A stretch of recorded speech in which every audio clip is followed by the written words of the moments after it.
Good morning. Many of you have been inquiring about credit inquiries, understanding what's the difference when a credit card does a soft inquiry, or like some of you have inquired about Divvy Homes, does a soft inquiry versus a hard inquiry. So I thought today I would take the time to show you, give you an example of understanding the difference between soft and hard inquiries on your credit, because it does make a difference as far as um, how it affects your credit score.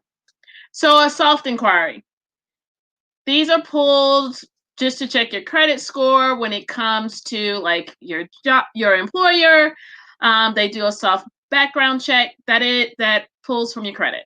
Um, but it does not impact your score, which is important. Many of you are working on your credit scores. You're trying to make sure that you build that credit score, which makes your life a lot easier, because the higher your credit score, the less things cost you. Your interest rates are lower. But some people are like, so what's the difference when I have a hard credit inquiry? So a hard credit inquiry is when you get mortgages, when you get a loan. So too many of these in a short period of time can impact your credit. Not to the point that, because some people's like, well, I want to shop around for the rate. Um, if it is all in the same category, they do not want to have a different disadvantage when it comes to shopping for your rate. But a lot of times you can ask me, and I can help you be able to navigate that, finding a great lender.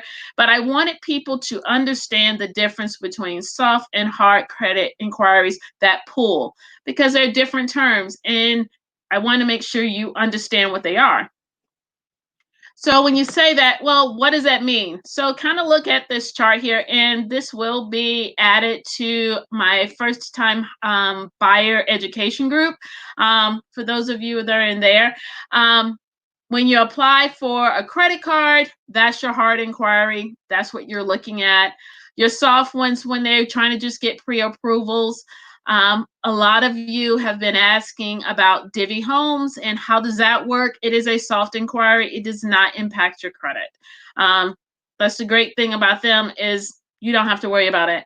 And it depends when it comes to an apartment or home rental. It depends on how they pull. Many of those could be a hard inquiry.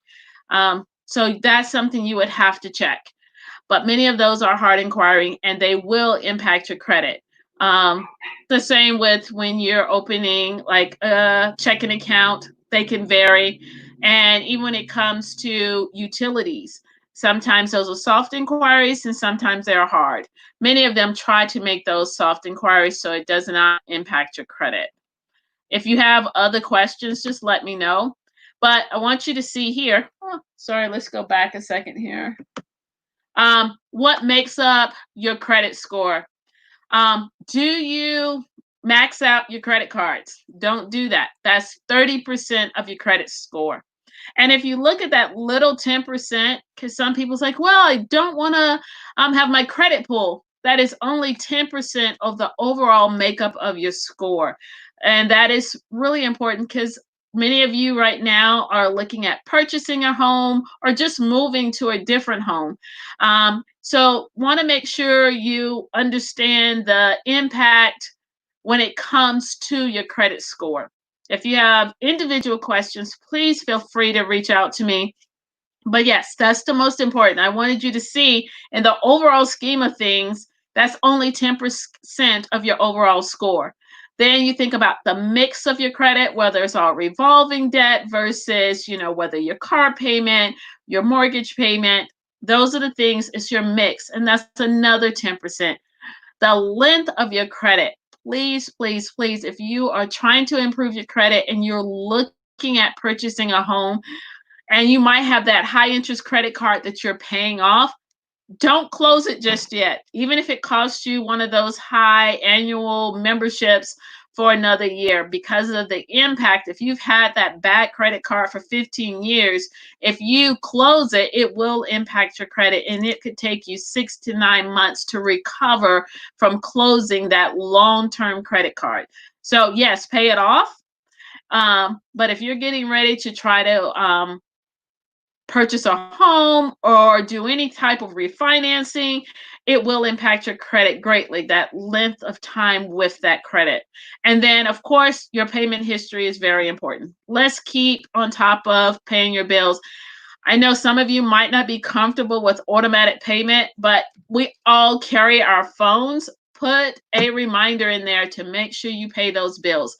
It is very important to make sure you just keep track of your credit and make sure you are taking care of it, because not having good credit costs you more money.